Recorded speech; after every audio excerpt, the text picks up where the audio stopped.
আমাদের সমাজে কিছু মানুষ দেখছি বিগত দিনে মিথ্যা মামলা দিয়ে নিরপরাধ মানুষদেরকে জেলের মধ্যে বন্দী করেছিল, পাখির মতো গুলি করে হত্যা করেছিল, ফাঁসির রশিদে ঝুলিয়ে মৃত্যুদণ্ড দিয়েছিল। দেশ নিয়ে এখনো পর্যন্ত ষড়যন্ত্র বন্ধ করেনি। পার্শ্ববর্তী রাষ্ট্র থেকে এখনো পর্যন্ত দেশের মধ্যে দাঙ্গা বাঁধানোর জন্য ষড়যন্ত্র লিপ্ত, এখনো পর্যন্ত ওই অন্যায়ের জন্য অনুতপ্ত হয়নি, লজ্জিত হয়নি। কথা বলেন ঠিক কিনা? আল্লাহর জমিনে আল্লাহর বিধান বাস্তবায়নের জন্য শপথ নিয়েছি, কর্মী হয়েছি। এই কাজ ততদিন পর্যন্ত আমরা চলমান রাখবো যতদিন পর্যন্ত দেহের মধ্যে প্রাণ সঞ্চারিত থাকবে। এই কাজ করতে গিয়ে যদি মিথ্যা মামলার আসামি হতে হয়, জেলের মধ্যে যেতে হয়, এই কাজ করতে গিয়ে এমনকি যদি ফাঁসির রশিদে ঝুলতে হয়, জীবন দেওয়ার জন্য আমরা যারা তৈরি আছি, আল্লাহর জমিনে আল্লাহর দ্বীনের ইমারত, আল্লাহর বিধান বাস্তবায়নের জন্য যদি বুকের তাজা রক্ত জমিনে ঢেলে দিতে হয়, শাহাদাতের পেয়ালা পান করতে হয়, জীবন দেওয়ার জন্য তৈরি আছি। কারা কারা? দুটি হাত আল্লাহকে দেখিয়ে দেন। তারা তো আমরা কোন দলকে, কোন ব্যক্তিকে সন্তুষ্টি করার জন্য কথা বলি না, আল্লাহকে সন্তুষ্টি করার জন্য কথা বলি। কার বিরুদ্ধে গেল, কোন নেতার বিরুদ্ধে গেল, কোন দলের বিরুদ্ধে গেল বিগত দিনে দেখিনি, এখনো দেখবো না। কোন কোরআন বিদ্বেষীদের রক্ত চক্ষুকে উপেক্ষা করে কথা বলা হবে না। আল্লাহকে ছাড়া আমরা কাউকে পরোয়া করব না। চ্যানেলটি সাবস্ক্রাইব করে আমাদের সঙ্গেই থাকুন। আউযু বিল্লাহি মিনাশ শাইতানির রাজীম। বিসমিল্লাহির রাহমানির রাহিম।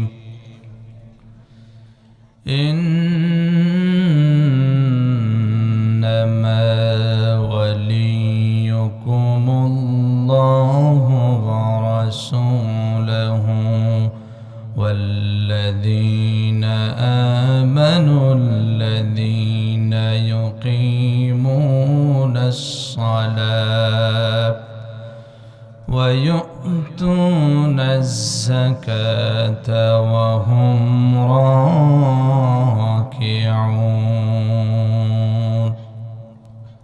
صدقت يا ربنا.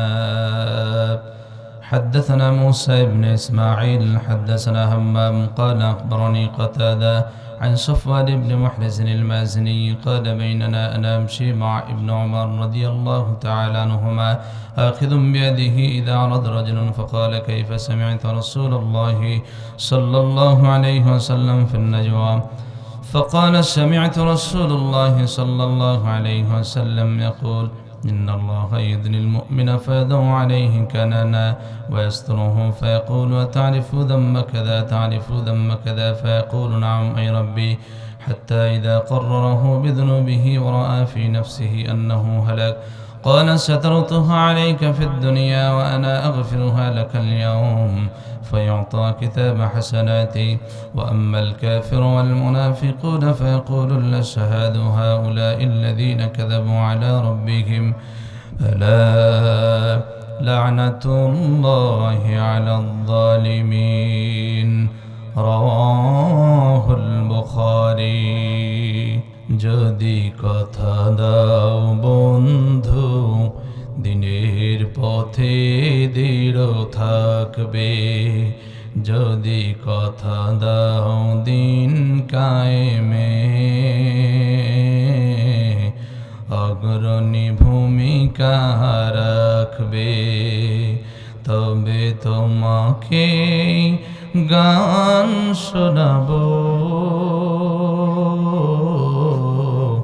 যে গানে হৃদয়টা জাগবে। যদি কথা দাও বন্ধু দিনের পথে দৃঢ় থাকবে। আমার গানে যদি তোমার মনে ইমানি দীপ্তি ছড়ায়, আমার সুরে যদি সবার প্রাণে জিহাদি প্রেরণা যোগায়, তাহলে আমারে কণ্ঠ আন্দোলনের কাজে লাগবে। যদি কথা দাও বন্ধু, দিনের পথে দৃঢ় থাকবে। যদি কথা দাও দিন কায়েমে, অগ্রণী ভূমিকা রাখবে। তবে তোমাকে গান শোনাবো, যে গানে হৃদয়টা জাগবে, যে গানে হৃদয়টা জাগবে। শুকরিয়া আদায় করি রব্বুল ইজ্জত ওয়াল জালালের দরবারে, যিনি আপনাকে আমাকে রাতের আরামের বিছানাকে হারাম করে দিয়ে কোরআনের মজলিসে আসার বসার সুযোগ দিয়েছেন। সেই মহান মনিবের জন্য সকলেই কালিমাতুশ শুকর আদায় করছি আলহামদুলিল্লাহ।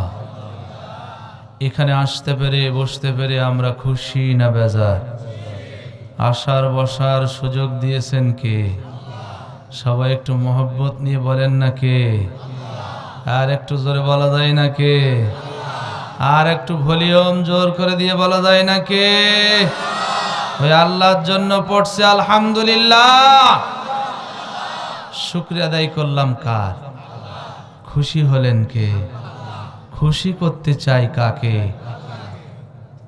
দরুদ সালাম বর্ষিত হোক বিশ্ব মানবতার মুক্তির দূত মুহাম্মদুর রাসূলুল্লাহ সাল্লাল্লাহু আলাইহি ওয়াসাল্লাম। সম্মানিত হাজিরিন, রাত অনেক হয়েছে। আমরা যে কিতাব থেকে আলোচনা শুনতে এসেছি, এ কিতাব কার? এতে কি কোনো সন্দেহ আছে? এই কিতাব কি কোনো দলের, কোনো গোষ্ঠীর, কোনো গোত্রের? দল মত নির্বিশেষে হুদাল লিন্নাস ওয়া বাইয়িনাতিম মিনাল হুদা ওয়াল ফুরকান, तमाम মানব জাতিদের জন্য, तमाम মাখলুকের জন্য, বিশেষ করে মানব যত গোষ্ঠী আছে দল মত নির্বিশেষে সকল মানুষদের জন্য কোরআনকে যিনি হেদায়েত স্বরূপ নাজিল করেছেন, নামাজ করে বলেন তিনি কে? এখানে আমরা কোরআন হাতে নিয়ে বলছি, এখানে কোনো রাজনৈতিক পরিচয় নিয়ে আমরা বসিনি। এখানে জামাত ইসলামের ভাইরা আছেন, বিএনপির ভাইরা আছেন, আওয়ামী লীগের ভাইরা আছেন, জাতীয় পার্টির ভাইরা আছেন, চরমনার পীর সাহেবের মুরিদরা আছেন, অন্য অন্য দলের। কেউ রাজনৈতিকভাবে কোনো কথাকে টেনে নিয়ে যাবেন না। মনে রাখবেন, যত স্বচ্ছ ভাষায়, যত শুদ্ধ ভাষায়, যতই সাবলীল ভাষায় কথা বলি না কেন, এক শ্রেণীর মানুষ আছে কথার ভিতরে মাইক্রোস্কোপ যন্ত্র দিয়ে ভুল ধরার জন্য অন্বেষণে ব্যস্ত থাকবে। কথা বলে না, কথা বলে না। আমার নবীজির চাইতে উত্তম ভাষায়, উত্তম ব্যবহারে পৃথিবীতে কেউ কি দাওয়াত দিয়েছিলেন? তারপরেও নবীজির দোষের কোনো শেষ ছিল না ওদের কাছে। আমি একটু আগে বলতেছিলাম, ওয়াজ খুব ভালো হয়েছে, তবে ওই কথাটা ওইভাবে না বললে যদি এইভাবে বলতো। কথা বলে না। যারা চোর, যারা বদমাইশ, যারা ইতর, যারা অভদ্র, যারা কোরআন বিদ্বেষী, যারা ইসলাম বিদ্বেষী, ওরা সর্বক্ষণ প্রচেষ্টা করবে ইসলামকে প্রত্যাখ্যান করার। কথা বলে ঠিক কিনা? কিন্তু আমরা কোনো দলকে, কোনো ব্যক্তিকে সন্তুষ্টি করার জন্য কথা বলি না, আল্লাহকে সন্তুষ্টি করার জন্য কথা বলি। কার বিরুদ্ধে গেল, কোন নেতার বিরুদ্ধে গেল, কোন দলের বিরুদ্ধে গেল, বিগত দিনে দেখিনি, এখনো দেখবো না। কোন কোরআন বিদ্বেষীদের রক্ত চক্ষুকে উপেক্ষা করে কথা বলা হবে না। আল্লাহকে ছাড়া আমরা কাউকে পরোয়া করব না। ঠিক? যদি আপনি আল্লাহর বান্দা হন, যদি ইমানদার দাবি করেন, মুমিন দাবি করেন, কোরআন হাদিসের কথা মানতেই হবে। আসুন, ভূমিকায় কথা লম্বা না। কোরআনুল কারীমের 5 নম্বর সূরা, কত নম্বর? সূরার নাম সূরাতুল মাইদা। সূরার নাম কি? একটু মুখস্থ করে যাবেন, এটা ক্লাস। 55 এবং 56 নম্বর আয়াত, দুটি আয়াত থেকে আলোচনা হবে ইনশাআল্লাহ। এলেম কালাম কিছু নাই, আমার পূর্বে আমার ভাইজান যে আলোচনা করেছেন বসে বসে শুনতেছিলাম, চমৎকার আলোচনা করেছেন সাবলীল ভাষায়। চলুন আমরা কথা লম্বা না করি, সরাসরি আলোচনায় চলে যাই। আল্লাহ রাব্বুল আলামিন বলেন, ইন্নামা ওয়ালিয়ুকুমুল্লাহু ওয়া রাসূলুহু ওয়াল্লাযীনা আমানুল্লাযীনা ইউকিমুনাস সালাত ওয়া ইউতুনাজ যাকাতা ওয়া হুম রাকিউন।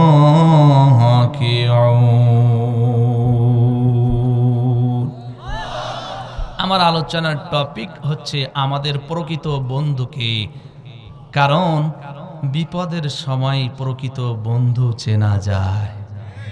মানুষ কত রকম বক্তব্য দেয়, এই যে নির্বাচনের সময় আসতেছে, কত রকম আশার গল্প আমরা শুনব, কিন্তু নির্বাচনের পরে সব হতাশায় রূপান্তরিত হবে। কথা বলে না, কথা বলে না। আসল বন্ধু বিপদের সময় কাছে পাওয়া যায়। আমাদের আসল বন্ধুকে, প্রকৃত বন্ধুকে আমরা জানার চেষ্টা করব।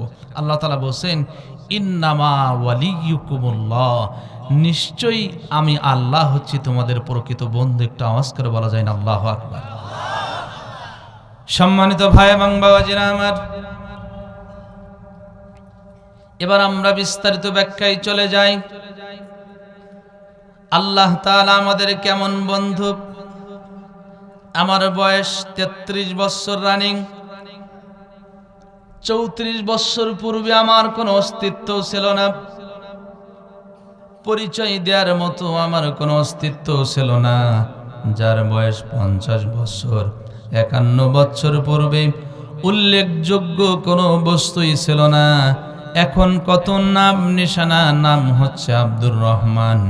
এই এলাকায় বিত্তবান ব্যক্তি, এই এলাকার সম্পদশালী ব্যক্তি, এই এলাকার ধনী ব্যক্তি।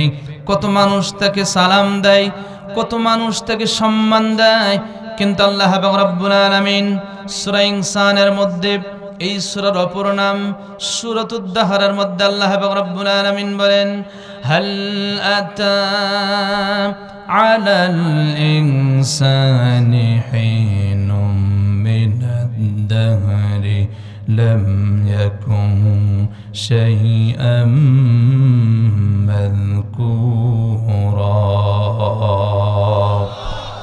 ইতিপূর্বে আমাদের কোনো অস্তিত্ব ছিল না, পরিচয় দেওয়ার মতো যোগ্যতার স্থানে যিনি নিয়ে এসেছেন তিনি কে?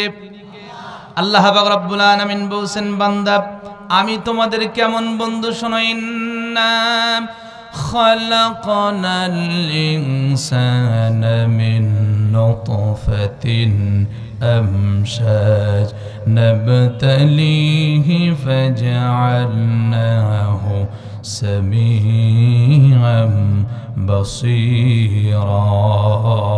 আমি আল্লাহ রাব্বুল আলামিন তোমাদের পিতামাতাদের মিলনের ফলে তুচ্ছ পানি থেকে, অনেক ওলামায়ে কেরামগণ বলেন নাপাক পানি না, আমার ছোট্ট অভিজ্ঞতায় বিভিন্ন তাফসীরের কিতাব ঘেটে যেটা পেয়েছি, মিন নুতফা, তুচ্ছ পানি থেকে সৃষ্টি করেছেন। আজকে অমুক ব্যক্তির কত ক্ষমতা, ক্ষমতার বড়ত্ব দেখায়, ক্ষমতার দাপটে এলাকার মানুষেরা বাড়িতে ঘুমাতে পারে না। বিশেষ করে বিগত দিনে দেখেছি কিছু কিছু নেতাদের জুলুম অত্যাচারে নিরীহ জনগণেরা বাড়িতে ঘুমাতে পারে না। কথা বলেন না কেন, ঠিক কিনা? আল্লাহ রাব্বুল আলামিন বলেন, বান্দারে তোমাকে কেমন করে আমি সৃষ্টি করেছি শোনো। নুতফা, তুচ্ছ পানি থেকে। এই যে এখানে পানি, আমরা যে পানি পান করি, এই পানিটা আর্সেনিক যুক্ত কিনা, এই পানিটা আয়রন মুক্ত কিনা, এই পানিটা বিশুদ্ধ কিনা আমরা জাস্টিফাই করেছি। তারপরে এই পানিটা আমরা পান করি। শুধু তাই নয়, আমরা দৈনিক যে পানিতে গোসল করি এই পানিটাও বিশুদ্ধ যদি না হয়, ময়লাযুক্ত যদি হয়, ময়লাযুক্ত পানিতেও কিন্তু আমরা গোসল করি না। কিন্তু আল্লাহ পাক রব্বুল আলামিন বলছেন, বান্দারে এত ক্ষমতার বড়ত্ব দেখাও, বড়াই দেখাও, আমি আল্লাহ তোমাকে তুচ্ছ পানি থেকে সৃষ্টি করেছি। যেই পানি যদি কাপড়ের ভিতরে লাগে এই কাপড়টা নাপাক হয়ে যায়, এই পানিটা যদি শরীরের মধ্যে লাগে শরীরটা নাপাক হয়ে যায়। এই তুচ্ছ পানি থেকে তোমাকে আমি আল্লাহ সৃষ্টি করলাম। মায়ের গর্ভের মধ্যে এই পানি থেকে রক্ত থেকে গোশতের টুকরা, এরপরে হাড় দিলাম, হাড়গুলোকে সুন্দর করে কভার দিয়ে সাজানোর জন্য আমি আল্লাহ গোশত দিলাম, গোশতের উপরে প্যাকেট আকারে চামড়া দিয়ে দিলাম। তোমার মায়ের গর্ভের মধ্যে আস্তে আস্তে বড় করতে লাগলাম। বান্দারে আমি তোমারে কেমন বন্ধু, শোনো শোনো, তুমি আজকে যেই না তার পিছনে স্লোগান দিচ্ছ, আমার নাচার চরিত্র ফুলের মতো পবিত্র, ওই নাতা মাতৃগর্ভে থাকাকালীন তোমার খোঁজ নেই নাই, তোমার রিজিকের ব্যবস্থা করে নাই। আস্তে আস্তে তোমাকে বড় করলাম, দুইটা চোখ দিলাম, দুইটা হাত দিলাম, দুইটা পা দিলাম, দুইটা কান দিলাম। বান্দারে তোমার যখন রিজিকের প্রয়োজন হলো আমি আল্লাহ পাক রব্বুল আলামিন তোমার কেমন বন্ধু, শোনো, তুমি এই জবান দিয়ে কথা বলতে পারতে না, কথা বলার শক্তি তোমার ছিল না, কিন্তু আমি আল্লাহ তাআলা বুঝেছিলাম আমার বান্দার রিজিকের প্রয়োজন। আমি আল্লাহ তাআলা তোমার মায়ের নাপাক রক্তকে বন্ধ করে দিয়ে তোমার নাড়ির সাথে, নাভির সাথে, মায়ের নাড়ির সাথে কানেকশন দিয়ে আমি আল্লাহ তোমাকে তোমার মায়ের গর্ভের মধ্যে রিজিকের ব্যবস্থা করেছি না। দুটি হাত তুলে বলা যায় না আল্লাহু আকবার। আল্লাহ পাক রব্বুল আলামিন বলছেন, বান্দারে এরপরে আস্তে আস্তে বড় হলে, দুনিয়ায় আসার যখন সময় হলো, দুনিয়ায় তুমি ভূমিষ্ঠ হলেও বান্দা আমি তোমার কেমন বন্ধু, শোনো শোনো, দুনিয়ায় এসে তুমি তরল খাবার খেতে পারবে না। ভাত খেলে, ফলমূল খেলে, গোশত খেলে তোমার পেটের মধ্যে স্যুট করবে না, তোমার পেট খারাপ হবে। এই কারণে দুনিয়ার জিন্দেগিতে আসার পূর্বেই আমি আল্লাহ রাব্বুল আলামিন তোমার মায়ের বুকের মধ্যে, স্থানের মধ্যে তোমার খাবারের ব্যবস্থা করে রেখেছি। অনেক লম্বা চওড়া কথা। আস্তে আস্তে আমরা বড় হতে লাগলাম। এরপরে আল্লাহ রাব্বুল আলামিন বলছেন, বান্দারে দুনিয়ায় পাঠালাম, দুনিয়ায় প্রেরণ করলাম, গোলামি হবে কার? কার দাসত্ব করার জন্য পাঠিয়েছেন? ওয়ামা খালাকাতুল জিন্না ওয়াল ইনসা ইল্লা লিয়াবুদুন।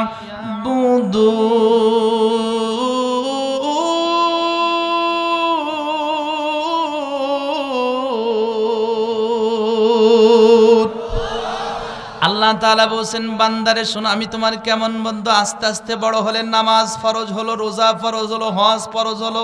ও বান্দা তুমি আমার ইবাদত বন্দেগী করতেছো, শোনো শোনো, তোমার কেমন বন্ধু। আমাদের দেশে একটা কথা প্রচলন রয়েছে, মানুষ মাত্রই ভুল হয়, কথা বলে না। শয়তান কিন্তু খারাপ মানুষের পাশে যায় না, ভালো মানুষের পাশে যায়। আল্লাহ কেমন বন্ধু আমি বোঝাচ্ছি। ইবলিস শয়তান সম্মানিত আসনে ছিল, কিন্তু আল্লাহ রাব্বুল আলামিন যখন বললেন, ইবলিস আদমের কদমের সামনে সিজদা করো, উসজুদ, লাম ইয়াকুম মিনাস সাজিদিন। ইবলিস ছাড়া সবাই সিজদা করলো। আল্লাহ রাব্বুল আলামিন ইবলিসকে এবার প্রশ্ন করেছেন, ও ইবলিস, আমি তোমাদের সকলকে আদমের কদমের সামনে সিজদা করার জন্য নির্দেশ দিলাম, কি কারণে সিজদা করলে না? ইবলিস এবার উত্তর দিচ্ছে, ক্বালা আনা খায়রুম মিনহু খালাকতানি মিন নারিন ওয়া খালাকতাহু মিন তিন। একটু মহব্বত নিয়ে বলা যায় না আল্লাহু আকবার। ইবলিস বলল, আল্লাহ আদমের চাইতে আমার সম্মান বেশি, তার চাইতে আমি উত্তম, কেননা আদমকে তুমি মাটি থেকে সৃষ্টি করেছো। মাটি হলো নিম্নগামী, আগুন হলো ঊর্ধ্বগামী।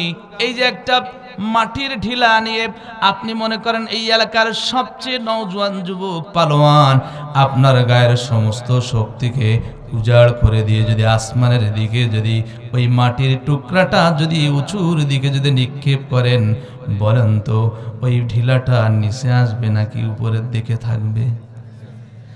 মাটি নিম্নগামী। আবার কোনো জায়গায় যদি আগুন প্রজ্বালিত করেন, আগুন কোন দিকে যায়? ইবলিস বলছেন, আল্লাহ আদম হচ্ছে মাটির তৈরি, আমি হচ্ছে আগুনের তৈরি, ওর চাইতে আমার সম্মান বেশি। ইবলিস অহংকার করলো। আল্লাহ পাক রব্বুল আলামিন বলেন, ক্বালা ফামান তাবিআকা মিনহুম আজমাইন ক্বালা ফাহবিত মিনহা ফামা ইয়াকুনু লাকা আন তাতাকাব্বারা ফিহা فاخرج إنك من الصاغرين। ইবলিস তুই এখান থেকে নিচে নেমে যা। আং তাতাকাব্বারা ফিহা, এই জায়গায় অহংকার করার কোনো যোগ্যতা তোর নেই, কোনো অ্যাবিলিটি তোর নেই, তুই নিচে নেমে যা। তারপরও ইবলিস আল্লাহর সাথে বারবার তর্ক করে। কিছু মানুষ রয়েছে দেখবেন, ছেঁচড়া মার্কা মানুষ, তাদেরকে বুঝাতে চাইবেন কিন্তু বুঝতেই চাইবে না। কোরআন হাদিস তাদেরকে গুলে খাওয়াবেন, তারপরেও বলবে হুজুরিরা ওই ধর্মের নামে রাজনীতির কথা বলে, আসলে এটা নাই ওটা নাই, এরকম মানুষ বাগাতি পড়ায় আসে না না। একটু জোরে বলেন, আসে না না। লজ্জা শরম ওদের কিছু নাই। ইবলিস আল্লাহর সাথে বারবার তর্ক করেছেন, আল্লাহ বলছেন নিচে নেমে যা, তারপরেও তর্ক করে, তারপরেও কথা বাড়ায়। এবার আমার আল্লাহ রাগান্বিত সুরে বলছেন, ফাখরুজ, এখান থেকে তুই নিচে নেমে যা, এখান থেকে তুই দূর হয়ে যা। ইন্নাকা মিনাস সাগিরিন, নিশ্চয়ই তুই তুচ্ছ অদমদের অন্তর্ভুক্ত। এবার ইবলিস আল্লাহর সাথে চ্যালেঞ্জ করেছেন, নাই আল্লাহ, যে আদমের কারণে, যেই মানুষের কারণে তুমি আমাকে সম্মানিত স্থান থেকে নিম্ন স্থানে নামালে, সম্মানিত স্থান থেকে অপমান করলে, অপদস্থ করলে, এই আদম সন্তানদের মধ্য থেকে যে সমস্ত মানুষেরা সিরাতাম মুস্তাকিমের পথের দিকে যাবে, ওয়ান আইমানিহিম ওয়ান শামাইলিহিম, ওদের ডান দিক থেকে ধোঁকা দেওয়ার চেষ্টা করব, ওদের বাম দিক থেকে ধোঁকা দেওয়ার চেষ্টা করব, ওদের সামনের দিক থেকে ধোঁকা দেওয়ার চেষ্টা করব, ওদের পেছন দিক থেকে ধোঁকা দেওয়ার চেষ্টা করব। ওয়ালা তাজিদু আকতারাহুম শাকিরিন, আরশের মালিক ওদের অধিকাংশকেই তুমি অকৃতজ্ঞ হিসেবে পাবে। আমার আল্লাহ পাক রব্বুল আলামিন ইবলিসকে বলেছিলেন, ইবলিস তুই সারা জীবন আমার বান্দা বান্দীদেরকে ধোঁকা দিয়ে বোকা বানানোর জন্য প্রচেষ্টা করবি। আমার বান্দা যদি মৃত্যুর পূর্বে লা তাকনাতু মির রাহমাতিল্লাহ, আমি আল্লাহর রহমত থেকে যদি নিরাশ না হয়ে আমি আল্লাহর কাছে যদি তওবা করার মতো যদি তওবা করতে পারে, আমার আল্লাহ বলছেন, বান্দারে আমি তোমাদের কেমন বন্ধু, সারা জীবন অন্যায় করেছো, সারা জীবন অপকর্ম করেছো, শয়তানের প্ররোচনায় পড়ে নিজের নফসের উপরে জুলুম করেছো, অন্যায় করেছো।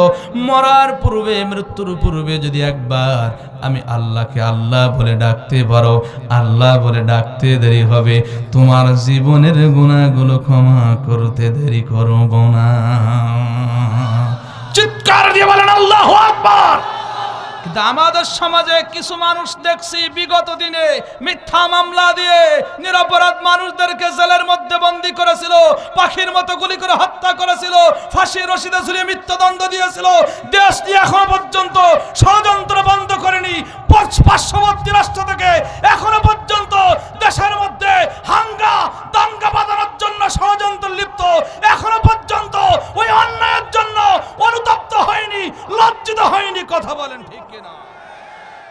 আর এখনো পর্যন্ত দেশের মধ্যে দাঙ্গা বাঁধানোর জন্য ষড়যন্ত্রে লিপ্ত আছে। আমরা বলেছিলাম যে সাধারণ ক্ষমা করে দিলাম, যাও, কিন্তু দেখছি একটা প্রবাদ আছে, ঘি দিয়ে যদি কুকুরের ল্যাজ যদি টানা হয়। কথা বলে না, কথা বলে না। সম্মানিত ভাই এবং বাবাজিরা, আমার রিটার্ন টু মাই পয়েন্ট। অনেক লম্বা চওড়া কথা, সংক্ষিপ্ত সময়। এটা গেল দুনিয়ার। প্রত্যেকটা সেকেন্ডে সেকেন্ডে অক্সিজেন দিচ্ছেন কে? একটু জোরে বলেন না। কথা বলার শক্তি দিয়েছেন কে? চলার শক্তি দিয়েছেন কে? এবার আসুন তো দুনিয়ার জিন্দেগি শেষ, আখিরাতের জিন্দেগি কোরআন হাদিস স্টাডি করে দেখেন। কিয়ামতের ময়দান যেদিন কায়েম হয়ে যাবে, বিশাল বিশাল পাহাড় পর্বতগুলো আল্লাহ ধূলিকণায় না উড়াতে থাকবে। সাগর মহাসাগরের পানিগুলোকে আমার আল্লাহ উত্তাল করে দেবেন। এই সাগর মহাসাগরের তলদেশ থেকে আগুন প্রবাহিত হতে থাকবে। এই যে ছোট্ট ছোট্ট নক্ষত্র আমরা দুনিয়া থেকে আসমানের দিকে তাকিয়ে দেখতে পাই, এই এক একটা নক্ষত্র আজকের বিজ্ঞানীরা গবেষণা করে বলছে পৃথিবীর চাইতে লক্ষ কোটি কোটি গুণ বড়। বিজ্ঞানের যুগে মানুষ পৃথিবী থেকে বিজ্ঞানীরা মহাকাশে চলে যাচ্ছে, কিন্তু কোনো বিজ্ঞানী আসমানে কত কোটি, কত ট্রিলিয়ন, কত অক্ট্রিলিয়ন, কত ট্রিলিয়ন ব্রিলিয়ন তারকা রয়েছে আজও পর্যন্ত গুণে শেষ করতে পারে নাই। কিয়ামতের দিন একটা তারকা আর একটা তারকার উপরে ঠাস ঠাস করে পড়তে থাকবে। প্রত্যেকটা মানুষ নফসি নফসি করে দৌড়াতে থাকবে। সেই বুখারীর বর্ণনা, আদম সফিউল্লাহ বলবেন নফসি, ইব্রাহিম খলিলুল্লাহ বলবেন নফসি, মুসা কালিমুল্লাহ বলবেন নফসি, ঈসা রূহুল্লাহ বলবেন নফসি। সেই দিন কোন নেতা তার কর্মীদেরকে চিনবে না, মা সন্তানদেরকে চিনবে না, সন্তান মা বাবাকে চিনবে না, ইমাম সাহেব মুসল্লিদেরকে চিনবে না, মুসল্লিরা ইমাম সাহেবকে চিনবে না, পীর সাহেব মুরিদদেরকে চিনবে না, মুরিদরা পীর সাহেবকে চিনবে না। ওই কিয়ামতের ময়দানে মুসিবতের দিনে আমার আল্লাহর নাম হবে কাহার, আল্লাহর নাম হবে জব্বার। আল্লাহ বড় বড় রাজা বাদশাদের নাম ধরে ধরে ডাকবেন। আইনা ফেরাউন, আইনা নমরুদ, আইনা বখতে নাসর, আইনা ডোনাল্ড ট্রাম্প। লিমানিল মুলকুল ইয়াউম লিল্লাহিল ওয়াহিদিল কাহ্হার। আল্লাহ তাআলা বড় বড় রাজা বাদশাদের নাম ধরে ডাকবেন, ডেকে বলবেন তোমাদের ক্ষমতা কোথায়? ক্ষমতার কারণে আমার বান্দা বান্দিরা রাতে নির্বিঘ্নে ঘুমাতে পারে নাই। মিথ্যা মামলা দিয়েছিলে, জুলুম করেছিলে, নির্যাতন করেছিলে, ফাঁসি রশিতে ঝুলিয়েছিলে, নিজেরা ধর্ষণ করেছিলে, চুরি করেছিলে, আর আমার নিরপরাধ বান্দাদের উপরে সেই দোষ চাপিয়ে দিয়েছিলে। কথা বলে না, কথা বলে না। 1971 সালে কে বা কারা মা বোনদের ইজ্জত সম্ভ্রম নষ্ট করলো, আর কোরআনের পাখি 50টি বছর গোটা পৃথিবী ঘুরে নিঃস্বার্থভাবে কোরআনের দাওয়াত দিলেন। আজকে অবিকল সাইদি, দ্বিতীয় সাইদি, নকল সাইদি, হুবহু সাইদি, কত সাইদি বক্তা দেখা যায়, টাকা ছাড়া তারা কিছু চেনে না। কিন্তু আল্লাহর কোরআনের পাখি নিঃস্বার্থভাবে 50টি বছর গোটা পৃথিবীতে কোরআনের দাওয়াত দিয়েছিলেন। 71 সালে দেলু শিকদার মা বোনদের ইজ্জত সম্ভ্রম বিনষ্ট করলো, আর সেই অন্যায় কোরআনের পাখির হৃদয়ে সাফিয়ে দেওয়া হলো। কথা বলেন ঠিক কিনা? আরো যারা বলেন ঠিক কিনা? দুনিয়ার আদালতে জুলুম, নির্যাতন, ধর্ষণের বিচার, মিথ্যা মামলার বিচার না হলেও আল্লাহর আদালতে লা তুযলামু নাফসুন শাইয়্যা, আমার আল্লাহ কোন মানুষের উপর জুলুম করবে না। মাজলুমদের পক্ষে, জালেমদের বিরুদ্ধে অ্যাকশন নেবে। প্রত্যেকটা রক্তের ফোঁটার হিসাব কিয়ামতের ময়দানে নেওয়া হবে। কোন বাবা নেতা এদেরকে বাঁচাতে পারবে না। কষ্ট পাচ্ছেন? আমি কি কোন রাজনৈতিক দলের নাম ধরে বলেছি? গা চুলকালে আমার কি করার? সত্য কথা হবে। কোরআনে আয়াত পড়লাম আর চোখ বুঝে ওয়াজ করলাম, কিন্তু বাস্তবতার সাথে মিলানো হবে না তো। কথা বলে না। বাপরে বাপ, ওয়াজ তো পাশে হচ্ছে। ও মা, একটু সাইলেন্ট হন না, আমার দিকে তাকান। আল্লাহ পাক রব্বুল আলামিন বড় বড় রাজা বাদশাদের নাম ধরবেন। সেই দিন কথা বলার সাহস কারোর থাকবে? একটু জোরে বলেন। কথা না বললে কিন্তু আমার ওয়াজ হবে না, এটা আমার বদ অভ্যাস। কিয়ামত দিবসের মালিক হবেন কে? মালিক ইয়াউমিদ্দিন। ওই দিন আল্লাহর নাম হবে কাহ্হার, আল্লাহর নাম হবে জব্বার।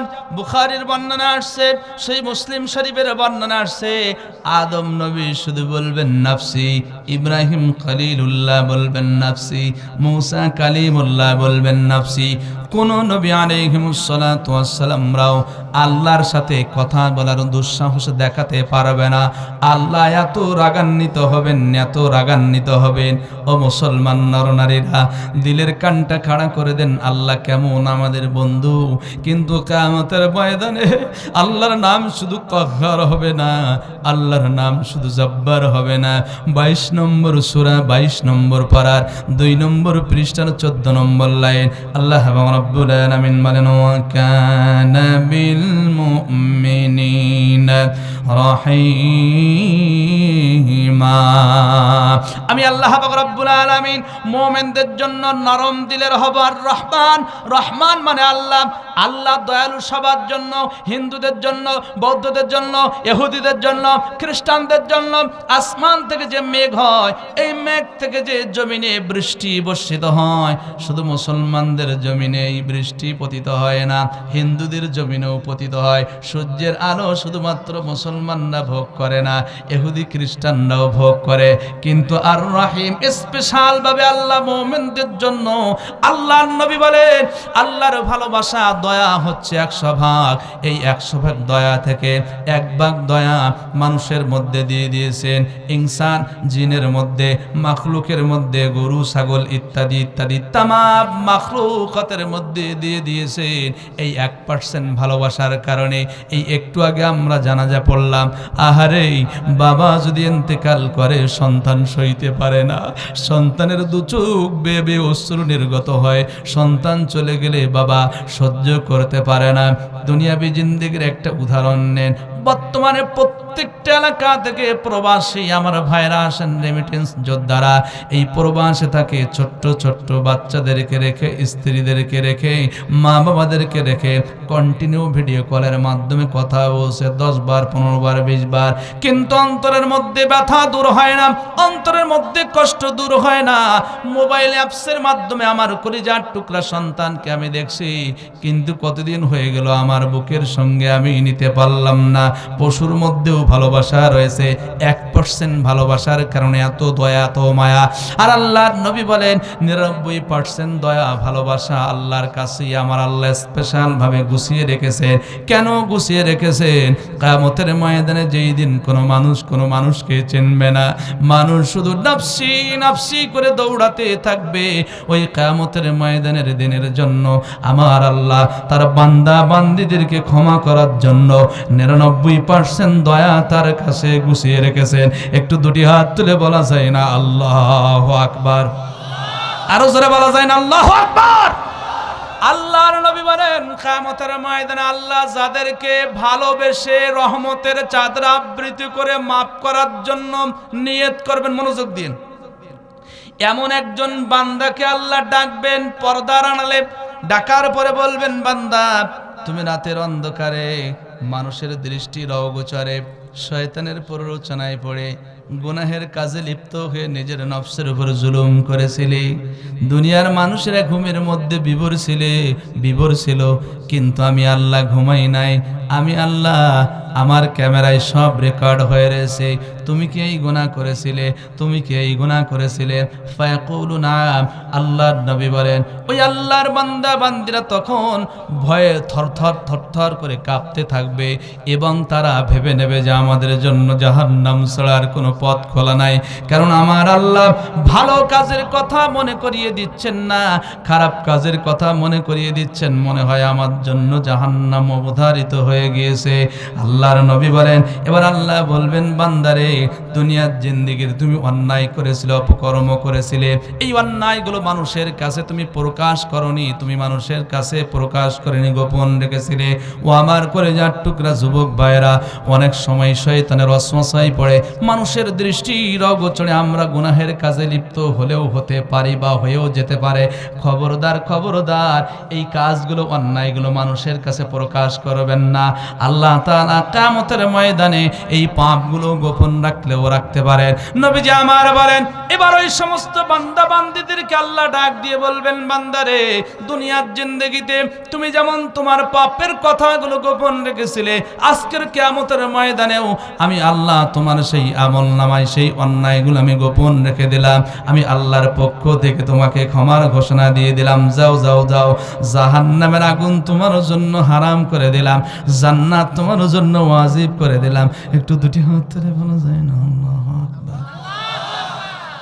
এভাবে আমি বলতে গেলে আরো হাদিস আমি লম্বা করতে পারবো। কিয়ামতের ময়দানে আল্লাহর দয়া ছাড়া কেউ কি জান্নাতে যেতে পারবো? এটা আসতে বলেন। আপনারা কি কষ্ট পাচ্ছেন? আমাদের এক নম্বর বন্ধুকে। এখন আল্লাহর সাথে বন্ধুত্ব করার কিছু তরিকা আছে। সবাইকে আল্লাহর বন্ধু জোরে বলেন না। চেয়ারম্যান সাহেবের সন্নিকটে যাওয়ার জন্য বড় বড় মাছ, খাসির গোশত, গরুর গোশত, উটের গোশত, দুম্বার গোশত, চেয়ারম্যান সাহেবের বাড়িতে যত হাদিয়া যায়, এমপি মহোদয়ের বাড়িতে যত হাদিয়া যায়, ভালোবাসা তত বাড়ে।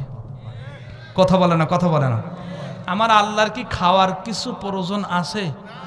আল্লাহর কি কোনো কিছুর দরকার আছে? আল্লাহর কি টাকার অভাব আছে? আল্লাহর কি সম্পদের অভাব আছে? না। কিন্তু আল্লাহর সাথে আমরা বন্ধুত্ব করতে গেলে কয়েকটা শর্ত মানতে হবে। সবাই আল্লাহর বন্ধু হতে পারে না। সাদাবাজরা আল্লাহর বন্ধু হতে পারে না, মদ পানকারীরা আল্লাহর বন্ধু হতে পারে না, ধর্ষণকারীরা আল্লাহর বন্ধু হতে পারে না, জুলুমকারীরা আল্লাহর বন্ধু হতে পারে না, রাতের অন্ধকারে ভোট চোরেরা আল্লাহর বন্ধু হতে পারে না। প্রত্যেকটা কথার দলিল দিয়ে যাচ্ছে। এক নম্বরে আল্লাহর বন্ধু হতে গেলে এক নম্বর সত্য হচ্ছে বিশুদ্ধ ঈমান। জোরে বলেন কি? বাংলাদেশে জাস্টিফাই করে বলা হয়, কেউ বলে 95% মুসলমানের দেশ, আবার কেউ বলে 92% মুসলমানের দেশ। একটু দিলের কানটা খাড়া করে দেবেন। জীবনে অনেক কিসসা কাহিনী শুনেছেন, কিসসা কাহিনীর বক্তা আমি না। চেষ্টা করছি কোরআন হাদিস থেকে কিছু বলার। এক নম্বরে আল্লাহর সাথে বন্ধুত্ব করার সত্য হচ্ছে বিশুদ্ধ ঈমান। বিশুদ্ধ ঈমান। এবার ঈমান জিনিসটা কি একটু বুঝতে হবে। কেউ বলে 95%, কেউ বলে 92%। বাংলাদেশ টুপিওয়ালার দেশ, বাংলাদেশ দাড়িওয়ালার দেশ, বাংলাদেশ মসজিদের দেশ, বাংলাদেশ মাদ্রাসার দেশ। কিন্তু বাংলাদেশে আল্লাহর আইন দিয়ে পার্লামেন্ট চলে না। দাড়িওয়ালারা টুপিওয়ালারাই যুগে যুগে জুলুম নির্যাতনের শিকার হয়। আজও পর্যন্ত দাড়িওয়ালাদের আকা চোখে দেখা হয়, আর চোখে দেখা হয়। কথা বলেন ঠিক কিনা? একটু কোরআন হাদিসের দাড়ি পাল্লায় ওজন করে দেখি তো আসলে 95% মুসলমান আমাদের দেশে আছে কিনা, 92% মুসলমান আছে কিনা। অনেক লম্বা চওড়া কথা। নামাজের ভিতরে এবং বাইরে 13টা ফরজ রয়েছে। 13টা ফরজের যে কোনো একটা ফরজ যদি কেউ ইচ্ছাই হোক অনিচ্ছাই হোক যদি ছেড়ে দেয়, কিয়ামত পর্যন্ত আমার আল্লাহ যদি হায়াত দেয়, সাহসে তাদের কি নামাজ হবে? একটু জোরে বলেন, নামাজ হবে। এই নামাজেরও ঈমানেরও সত্য রয়েছে 6টা। জোরে বলেন কয়টা? ঈমানের রকম কয়টা? আমানতু বিল্লাহ ওয়া মালাইকাতিহি ওয়া কুতুবিহি ওয়া রুসুলিহি ওয়াল ইয়াউমিল আখির ওয়াল কদরি খাইরিহি ওয়া শাররিহি মিনাল্লাহি তাআলা ওয়াল বাসি বাদাল মাউত। আমানতু বিল্লাহ। এক নম্বরে আল্লাহর উপরে ঈমান না। বলেন তো আল্লাহ কয়জন? আমার আওয়ামী লীগের ভাইরা বলে আল্লাহ একজন, বিএনপির ভাইরা বলে আল্লাহ একজন, জামাত ইসলামের ভাইরা বলে আল্লাহ একজন, চরমনার পীরের মুরিদরা বলে আল্লাহ একজন, সারসিনার পীরের মুরিদরা বলে আল্লাহ একজন, ও কাদিয়ানিয়াও বলে আল্লাহ একজন। তাহলে আল্লাহ যে একজন, এতে কোনো সন্দেহ? দিকে দেখেন। ঈমানের দ্বিতীয় নম্বর রকম হচ্ছে ওয়া মালাইকাতিহি, ফেরেশতাদের প্রতি ঈমান। সাধারণ মানুষ হিসেবে এই চোখ দিয়ে আমরা ফেরেশতাদেরকে দেখতে পাই না। কোরআন হাদিস স্টাডির মাধ্যমে আমরা জেনেছি। বলেন তো ফেরেশতা আছে না নাই? বাংলাদেশের সব রাজনৈতিক দলের কর্মীরা ফেরেশতা আছে এটাও মানে। এই যে তালিবুল ইলমরা কোরআন হেফজ শেষ করেছে, এই মাদ্রাসায় কত কোরআনের পাখিরা পড়ে। আল্লাহর নবী বলেন তালিবুল ইলমরা যে রাস্তা দিয়ে হেঁটে যায়, আমরা সাধারণ পাবলিক আমাদের পায়ের নিচে হচ্ছে জুতা স্যান্ডেল, নবীজি আমার বলেন কোরআনের ছাত্রদের পায়ের নিচে আমার আল্লাহর নূরের তৈরি ফেরেশতারা ডানাগুলো বিছায়া দেয়। তাহলে ফেরেশতা আছে না নাই? 3 নম্বরে ওয়া কুতুবিহি, কিতাবের প্রতি ঈমান। আল্লাহকে আল্লাহ বলে মানে, এক আল্লাহ আওয়ামী লীগের ভাইরা মানে, জামাত ইসলামের ভাইরা মানে, ফেরেশতা সব দলের কর্মীরা মানে, কিন্তু বাংলাদেশের মুসলমানদের ভেজাল হচ্ছে কিতাব মানা নিয়ে। সাইফুল্লাহ সিদ্দিক বুঝলাম না কিতাব মানা নিয়ে কেন? আমাদের বাপ মা মরে গেলে আমরা তো মাদ্রাসা থেকে ছাত্রদেরকে দাওয়াত করে 4 দিনে আমরা খতম পড়ি, আমরা দোয়া খায়ের করি, 40 করি, বছরে একবার দোয়া খায়ের করি, কোরআন তেলাওয়াত করি। তাহলে কোরআন কেন আমরা মানি না? কোন জায়গায় ডাউট কোন জায়গায়? শোনেন, এই কোরআনের সব আমরা মানি না, সব আমরা বিশ্বাস করি না। বলেন তো এই কোরআনের মধ্যে নামাজের কথা আছে না নাই? এটা কথা বলে সহযোগিতা করেন বাপ। রোজার কথা আছে না নাই? হজ্জের কথা আছে না নাই? সারা রাত যদি বসে বসে নামাজের ফজিলাত নিয়ে কথা বলি, মসজিদের খতিব সাহেব যদি 1 ঘন্টা যদি নামাজের ফজিলাত নিয়ে কথা বলে কোনো সমস্যা নাই। হজ্জের ফজিলাত নিয়ে কথা বললে, খতিব সাহেব কথা বললে, যদি নতুন কেউ হজ করে আসে, মাশাআল্লাহ অনেক সময় দেখেছি পকেট থেকে 500 টাকা 1000 টাকার নোট বের করে খতিব সাহেবকে পুরস্কার দিয়েছে। আমি নতুন হজ করে আসছি, হুজুর এই বিষয়ে ওয়াজ করেছে, মাশাআল্লাহ, আলহামদুলিল্লাহ, আল্লাহু আকবার। আবার যদি কারিদি সাবানের মতো, আহমদ বিন ইউসুফ আল আজহারির মতো কানে 2টা হাত দিয়ে যদি কোরআনে কারীম টান দেয়, মঞ্চ থেকে অনেক আল্লাহর বান্দারা পকেট থেকে, মানি ব্যাগ থেকে 100 200 500 1000 টাকার করে নোট বের করে দেয়, মুগ্ধ হয়ে খুশি হয়ে। কথা বলে না? কিন্তু যেই হুজুর হজ্জের ফজিলাত নিয়ে বর্ণনা করার পরে হাদিয়া পেল, কানে হাত দিয়ে টান দিয়ে বলল, আলাহুল খালকু ওয়াল আমর তাবারাকাল্লাহু রাব্বুল আলামিন। এই যে সবাই আল্লাহু আকবার বলল, কিন্তু এবারে আমি যদি আয়াতের অর্থ বলি সবাই খুশি হতে পারবে না। আল্লাহ কি বলছেন? আলা লাহুল খালকু ওয়াল আমর, সৃষ্টি যার আইন চলবে তার। জীবনের শ্রেষ্ঠ স্লোগান দিয়ে আওয়াজ দিয়ে বলেন তো, আমাদের সৃষ্টিকর্তাকে? আমরা সৃষ্টিকার, আইন মানিকার। এবার বিতর্ক হয়ে গেছে, ইখতিলাফ হয়ে গেছে। আল্লাহ বলছেন সৃষ্টি যারা আইন চলবে তার। জজ court, supreme court, high court, ভালো করে বুঝেন। কিন্তু আমি কিন্তু ঈমান বুঝাচ্ছি, আল্লাহর সাথে বন্ধুত্ব করার 1 নম্বর শর্ত হচ্ছে ঈমান। আর দলিল পরে দিচ্ছি, আগে ঈমান আছে কিনা দেখি। জজ court, supreme court, high court, আন্তর্জাতিক ট্রাইব্যুনাল, বিচার করতে হবে কোরআন দিয়ে। বলছেন কে? এই কথা যখন বলি, যেই নেতা পকেট থেকে কড় করে 500 টাকার নোট বের করে হাদিয়া দিল, বিগত দিনে বলেছে, হুজুর আমাদের এই এলাকায় কিন্তু ধর্মের নামে রাজনীতি চলবে না। আমি বলি দোস্ত, কোরআনের মধ্যে নামাজের ফজিলাত আছে নিয়ে কথা বললাম, তুমি রাজনীতি পেলে না। হজ্জের ফজিলাত নিয়ে কথা বললাম, তুমি রাজনীতি পেলে না। যাকাতের ফজিলাত নিয়ে কথা বললাম, রাজনীতি পেলে না। কিন্তু এই একই কোরআনে আল্লাহ বলছেন সৃষ্টি যার আইন চলবে তার। এই কথার মধ্যে তুমি রাজনীতির গন্ধ খুঁজে পেয়েছো।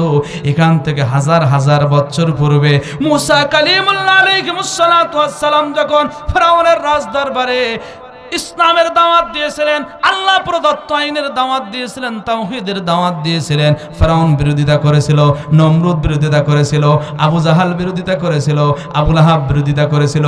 শুধু কাফের বেঈমানেরা না, কিছু দাড়িওয়ালা টুপিওয়ালা পাগড়িওয়ালারা মুনাফিকের বাচ্চারাও বিরোধিতা করেছিল।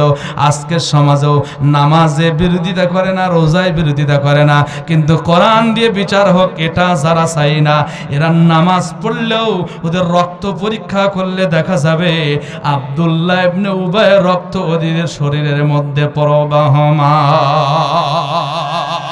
কোন মুসলমানের ঘরের সন্তান কোরআন হাদিসের বিরুদ্ধাচরণ করতে পারে? তাহলে ঈমান কি ঠিক আছে? ঈমানের 3 নম্বর ফরজ হচ্ছে কোরআনের প্রতি ঈমান। সাইফুল্লাহ সিদ্দিক, তুমি এত লম্বা লম্বা লেকচার দিচ্ছ, তুমি কি কত আমল করো? পৃথিবীতে নবীরা ছাড়া কেউ ইসলাম 100 মানতে পারবে? একটু জোরে বল।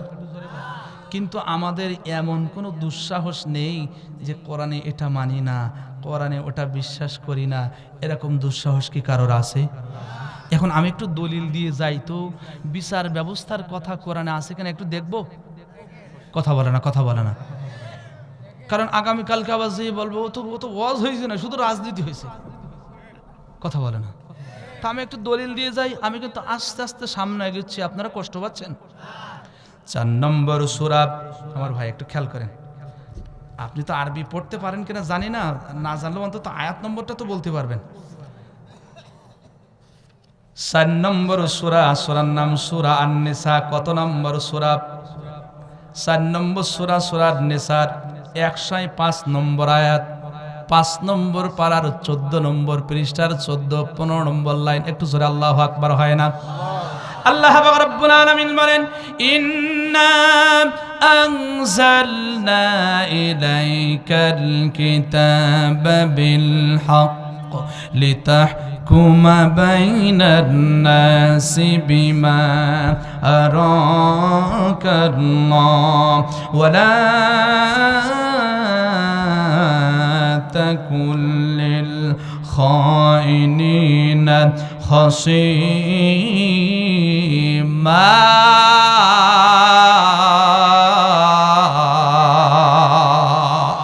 দুটি হাত তুলে বলেন আল্লাহু আকবার। একটু শব্দের দিকে খেয়াল করেন। লাইট গেছে, তা তো কি হয়েছে? কবরে তো অন্ধকারে একাকী থাকতাম। আমার দিকে দেখেন, কথায় কত লম্বা হয়ে যাচ্ছে। ইন্না মানে নিশ্চয়, আনজালনা আমি নাজিল করলাম, ইলাইকাল কিতাব নিশ্চয়ই আমি এই কিতাব তোমার উপরে নাজিল করলাম। আল্লাহ নবীকে বলছেন বিল হক। বলেন তো কোরআন সত্য না মিথ্যা? সত্য সহকারে কিতাব নাজিল করেছেন কে? আল্লাহ নবীকে বলছেন নিশ্চয়ই আমি কোরআন সত্য সহকারে নাজিল করলাম, লিতাহকুমা বাইনান নাস। হে রাসূল, হে আমার দোস্ত, তুমি যখন মানুষের সামনে বিচারক হবে, বিচার করবে, এ কোরআন দিয়ে বিচার করবে। কি দিয়ে বিচার করতে হবে? নির্দেশ দিচ্ছেন কে? বিমা আরাকাল্লাহ, নিজের ইচ্ছা অনুযায়ী না। যেই অপরাধের যেই শাস্তির কথা আমি বর্ণনা করেছি, যেই অপরাধের যেই রুলের কথা শাস্তির বিধান দিয়েছি সেভাবে করবে। এবার আসুন তো, আমাদের দেশে চুরি আছে না নাই? আপনার এদিক ওদিকে তাকালে কিন্তু আওয়াজ হবে না। জোরে বলেন, চুরি আছে না নাই? চুরি আছে মানে মসজিদেও এক জোড়া চামড়ার জুতা যদি মনের ভুলেও কেউ বাইরে রাখে, ওটা নিয়েও টেনশনে থাকে। আল্লাহ সুবহান রাব্বিয়াল আযীম, সুবহান রাব্বিয়াল আলা, জুতা আছে তো নাকি গেছে? কথা বলে না, কথা বলে না। এই চোরের শাস্তির বিধান নিয়ে আল্লাহ একটা রুল দিয়েছেন। 5 নম্বর সূরা, সূরার নাম সূরাতুল মায়েদা, 38 নম্বর আয়াত। আল্লাহ রাব্বুল আলামিন বলেন, ওয়াস-সারিকু ওয়াস-সারিকাতু ফাকতাউ আইদিয়াহুমা জাযাআম বিমা কাসাবা নাকালাম মিনাল্লাহ ওয়াল্লাহু আজিজুন হাকীম। আল্লাহ বলছেন চোর নারী হোক পুরুষ হোক উভয়ের হাত কেটে দাও। এই আইন কিন্তু বাংলাদেশে কার্যকর নেই। বাংলাদেশে এই আইন কার্যকর করার কথা বললে এর বাধা হয়ে কিন্তু রিকশাওয়ালা দাঁড়ায় না, দিনমজুর দাঁড়ায় না, ব্যবসায়ীরা দাঁড়ায় না, সাধারণ মুসল্লিরা কিন্তু দাঁড়ায় না। দাঁড়ায় কারা? হিন্দুরাও কিন্তু বাধা দেয় না, কারণ তাদের দুঃসাহস নেই। গুটি কয়েক খ্রিস্টান আছে, তারাও কিন্তু বাধা দেয় না। বাধা দেয় কারা? বিশেষ করে পলিটিক্যাল লিডার যারা, এরা বাধা দেয়, কারণ এরা ক্ষমতায় আসে। ক্ষমতায় আসার আগে চিন্তা করে জনগণের টাকা কি করে লুটিয়ে পুড়ে খাবো।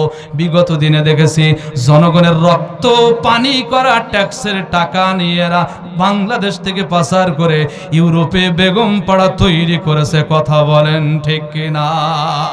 আরো যারা বলেন ঠিক কিনা?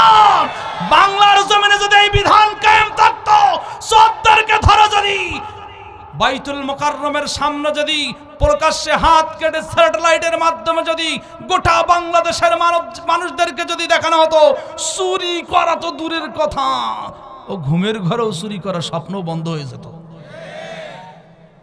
কিন্তু আমরা সেদিকে যাব না। আমরা এই কথা বলি, ধর্মের নামে রাজনীতি রস করে, ধর্মের নামে রাজনীতি রস করে। তুমি দেশটা একবার 12 বাজাই দিচ্ছ, আর হক কথা বললে ধর্মের নামে রাজনীতি হয়। শয়তান কোথাকার।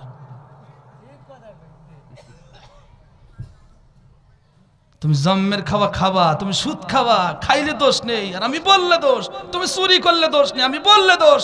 তুমি জেনা করলে দোষ নেই, আমি বললে দোষ। তুমি সাদাবাজি করলে দোষ নেই, আমি বললে দোষ। তাহলে ওয়াজ দিয়ে লাভ কি? এখন এখানে মনে করেন আপনার পেট ব্যথা হয়েছে, ডাক্তার বাড়িতে গিয়েছেন, জ্বর বড় বলছেন, ডাক্তার বাবু, ডাক্তার সাহেব পেট ব্যথা হচ্ছে। এখন ডাক্তার সাহেব যদি মাথা ব্যথার ওষুধ দেয়, প্যারাসিটামল যদি দেয়, আপনি কি বলবেন? ডাক্তার, তুমি কি পড়াশোনা করে ডাক্তার হইছো নাকি এমনি এমনি করে? আমার পেট ব্যথা, তুমি দিছো মাথা ব্যথার ওষুধ, মাথা ঠিক আছে তো? তো এখন চুরি, ডাকাতি, জেনা, ব্যভিচার, ধর্ষণ, চাঁদাবাজি, আর আমি এখন যদি হজের মৌসুমের হজের ফজিলাত নিয়ে ওয়াজ করি, হবে? কথা বলে না, কথা বলে না।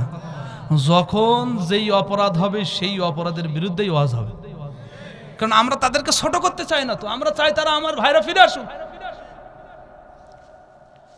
সম্মানিত ভাই এবং বাবাজিরা, আমার রিটার্ন টু মাই পয়েন্ট। তাহলে কোরআনে যা কিছু আছে সব কার কথা? আলিফ লাম মিম থেকে শুরু করে মিনাল জিন্নাতি ওয়ান নাস পর্যন্ত যা কিছু আছে সব কিছু যতক্ষণ পর্যন্ত না আমরা বিশ্বাস করতে না পারবো, ততক্ষণ পর্যন্ত আমরা পূর্ণ ইমানদার হতে পারবো। অনেক লম্বা কথা, এই জন্য আমি এখানে ইতি টানলাম। আপনাদের মাদ্রাসার সম্মানিত আমার ভাই অনেক সুন্দর আলোচনা করতেছিলেন। জেনা, ব্যভিচার, ধর্ষণ, মদ পানের শাস্তির কথাও কোরআনে আছে, কিন্তু সময় স্বল্পতার কারণে আমি বলতে পারলাম না। তাহলে ঈমান আনার 3 নম্বর শর্ত হচ্ছে, ঈমানের 3 নম্বর ফরজ হচ্ছে কিতাবের প্রতি ঈমান। তাহলে কোরআনের শুরু থেকে শেষ পর্যন্ত যা আছে সব কার কথা? একটা আওয়াজ দিয়ে বলা যায় না? আল্লাহ। কার কথা? সন্দেহ আছে? এবার আসেন, আল্লাহর সাথে বন্ধুত্ব করতে গেলে বিশুদ্ধ ঈমান। 2 নম্বর সূরা, সূরার নাম সূরাতুল বাকারা, 3 নম্বর পারার 2 নম্বর পৃষ্ঠার 1, 2, 3 নম্বর লাইন। আল্লাহ রাব্বুল আলামিন বলেন, আল্লাহু ওয়ালিয়ুল্লাযীনা আমানু ইখরিজুহুম মিনাল-যুলুমাতি ইলান-নূর ওয়াল্লাযীনা কাফারু আউলিয়াউহুমুত الطاغوت يخرجونهم من النور إلى الظلمات أولئك أصحاب النار هم فيها خالدون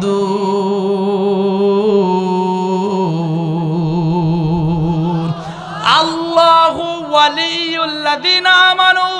এই পৃথিবীতে মুসলিম সম্প্রদায়ের মানুষদের বসবাস, হিন্দু সম্প্রদায়ের মানুষদের বসবাস, বৌদ্ধ সম্প্রদায়ের মানুষদের বসবাস, খ্রিস্টান সম্প্রদায়ের মানুষদের বসবাস। সব মানুষেরা আল্লাহর বন্ধু হতে পারবে না। আল্লাহ পাক রব্বুল আলামিন বলছেন, আল্লাহু ওয়ালিয়ুল্লাযীনা আমানু, যারা ঈমান আনতে পেরেছে, ওয়ালিয়ুন মানে অভিভাবক। আমি আল্লাহ পাক রব্বুল আলামিন আমার ঈমানদার বান্দা বান্দীদের অভিভাবক হয়ে যায়, বন্ধু হয়ে যায়। একটু আওয়াজ করে বলা যায় না সুবহানাল্লাহ? আল্লাহর সাথে বন্ধুত্ব করে এক নম্বর সত্য কি? আপনারা মনে হয় কষ্ট পাচ্ছেন, খারাপ লাগে কি? ঈমান আনতে হবে। বিস্তারিত আমি বলতে পারছেন, সময় স্বল্পতার কারণে। দ্বিতীয় নম্বর হচ্ছে আল্লাহ পড়ার জন্য একটা গাইডলাইন দিয়েছেন। সেই গাইডলাইনের নাম কি? জোরে বলেন। কোন আল্লাহর বান্দা আছেন? কুইজ। সর্বপ্রথম আল্লাহ তাআলা কোন আমল করার নির্দেশ দিয়েছিলেন? কে বলতে পারবেন? আল্লাহর নবীকে আল্লাহ সর্বপ্রথম কোন আমল করার নির্দেশ দিয়েছিলেন? মাশাআল্লাহ, আপনি তো আলেম মানুষ, আপনি বললে হয়।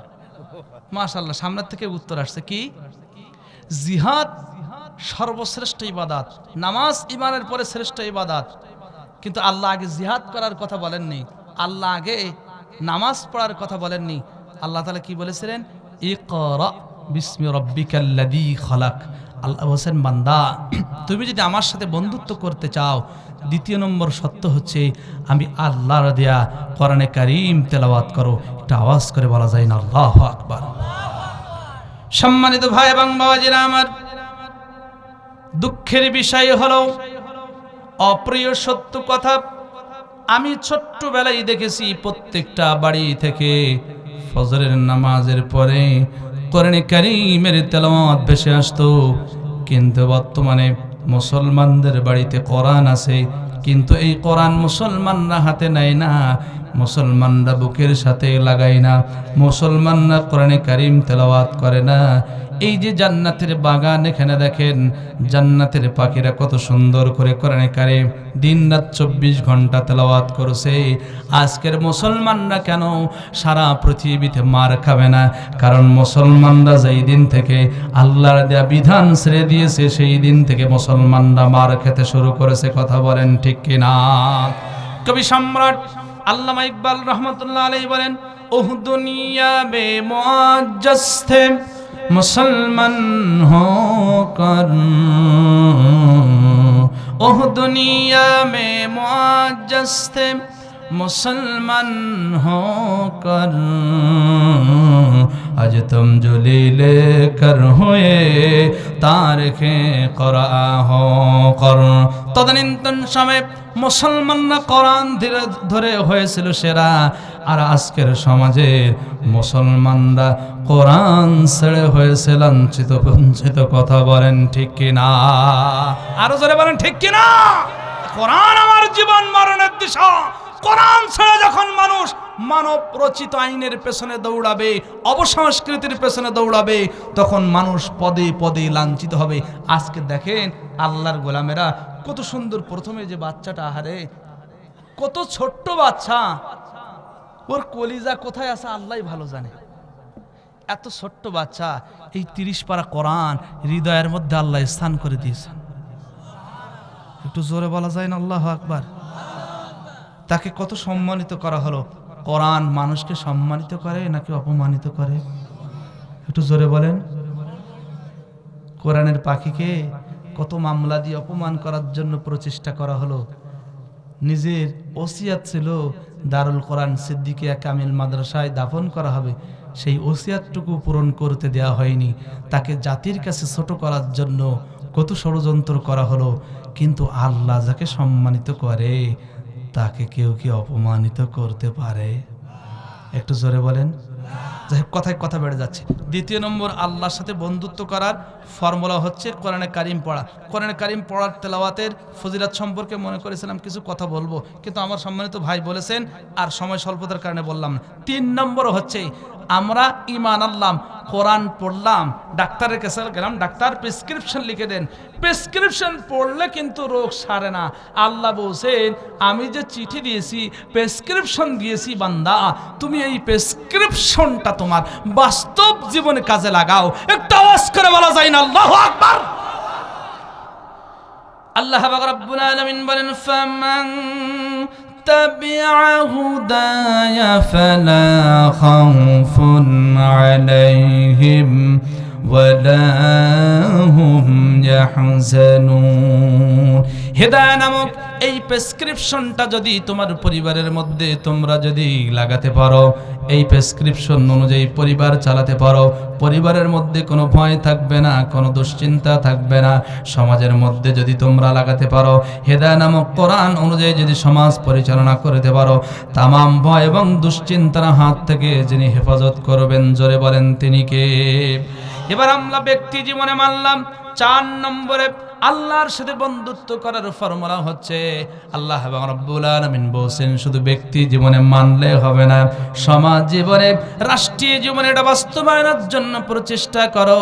হিফজুল কোরআন 25 নম্বর পারার 3 নম্বর পৃষ্ঠার প্রথম দিকে আল্লাহ রাব্বুল আলামিন বলেন শারা'a লাকুম মিনাদ-দীনি মা ওয়াসসা বিহি নূহান ওয়াল্লাযী আওহাইনা إليك وما وصينا به إبراهيم وموسى وعيسى أن أقيموا الدين ولا تتفرقوا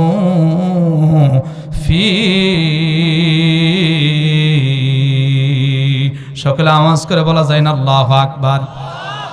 আমরা কোরআন পড়লাম, আমরা ব্যক্তি জীবনে আমল করলাম, নামাজ নিজে পড়ি, শুধু নিজে নামাজ আদায় করলে হবে না, পরিবারের মধ্যে, সমাজের মধ্যে কায়েম করার চেষ্টা করতে হবে। আল্লাহর সাথে বন্ধুত্ব করার 4 নম্বর শর্ত আমার আল্লাহ বলছেন নাকিমুদ্দিন, সমাজের মধ্যে, রাষ্ট্রের মধ্যে দিন কায়েমের জন্য চেষ্টা করো। দিন মানে শুধু দাড়ি না, দিন মানে নামাজ না, দিন মানে রোজা না। দিন শব্দের 4টি অর্থ রয়েছে।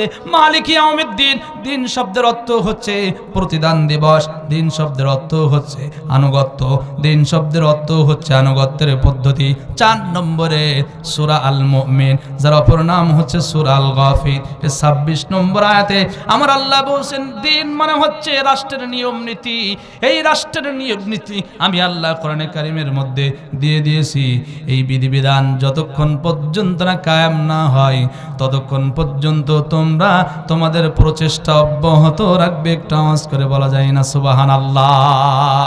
এই যে আল্লাহর সাথে বন্ধুত্ব করার 4টি সত্য বললাম, 3টি সত্য যদি মানেন কোনো বিপদ আপদ আসবে না। কিন্তু সমাজ জীবনে, রাষ্ট্রীয় জীবনে যখন কোরআনে কারিমের বিধান যখন বাস্তবায়ন করতে যাবেন, তখনই কিন্তু বিপদ আসবে।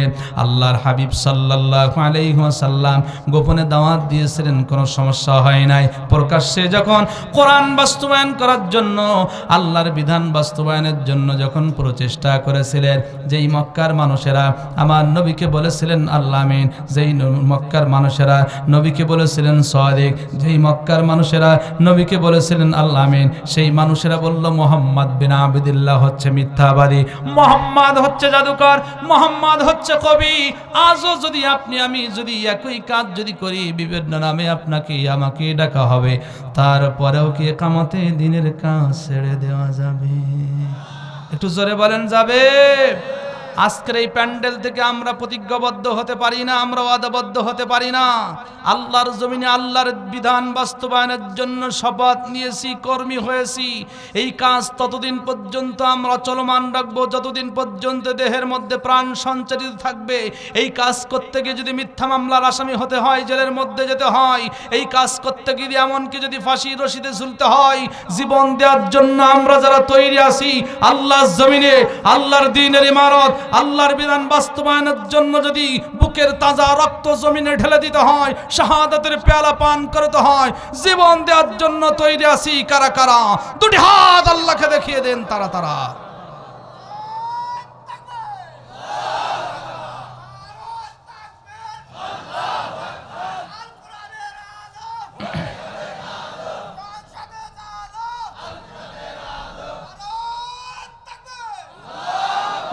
দিন কায়েমের জন্য আমায়, দিন কায়েমের জন্য আমায় মরতে যদি হয়,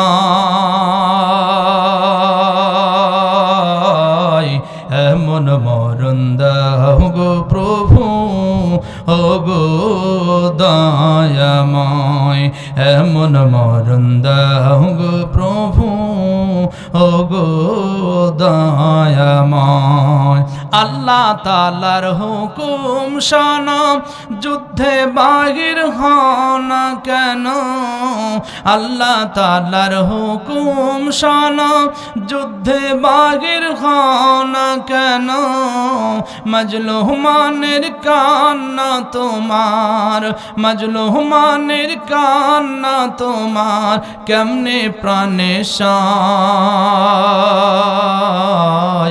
এমন মরণ দাও গো প্রভু ও গো দয়াময়, এমন মরণ দাও গো প্রভু ও গো দয়াময়। জোরে বলেন আল্লাহুম্মা আমিন।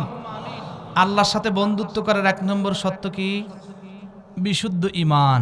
2 নম্বর কি? কোরআন কারীমের তেলাওয়াত। 3 নম্বরে কি? কোরআন আমল করা। 4 নম্বরে কি?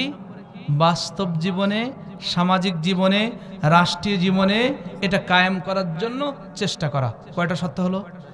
জোরে বলেন। এবার আসেন 2 নম্বর বন্ধুকে, ওয়া রাসূলুহু, আল্লাহর পরেই আমাদের প্রকৃত বন্ধু হচ্ছে আল্লাহর হাবিব সাল্লাল্লাহু আলাইহি ওয়াসাল্লাম। একটু চিৎকার দিয়ে বলা যায় না আল্লাহু আকবার? আমার পেছনে যুবক ভাইয়ের একটু জোরে বলা যায় না আল্লাহু আকবার? মনোযোগ দিন। আল্লাহর নবী আমাদের কেমন বন্ধু? ক্বালান নবী সাল্লাল্লাহু আলাইহি ওয়াসাল্লাম লিকুল্লি নাবিয়্যিন দাওয়াতু মুস্তাজাবা। আল্লাহর নবী বলেন, এই পৃথিবীতে সাইয়্যিদনা আদম আলাইহিস সালাতু ওয়াস সালাম থেকে শুরু করে নবিয়ুনা মুহাম্মদুর রাসূলুল্লাহ সাল্লাল্লাহু আলাইহি ওয়াসাল্লাম পর্যন্ত যত পয়গম্বর নবী আলাইহিস সালাতু ওয়াস সালামদেরকে এই পৃথিবীতে পাঠিয়েছিলেন, সকল পয়গম্বরদেরকে আল্লাহর কাছে আল্লাহ একটা স্পেশাল দোয়া করার সুযোগ দিয়েছিলেন, অ্যাপ্লিকেশন করার সুযোগ দিয়েছিলেন। স্পেশাল দোয়াটা হলো মুস্তাজাবাতু। দোয়াটা হলো নবীজি আমার বলেন, এই দোয়া নিয়ে আল্লাহর কাছে দোয়া করতে দেরি হয়, কিন্তু এই দোয়া মঞ্জুর করতে দেরি হয় না।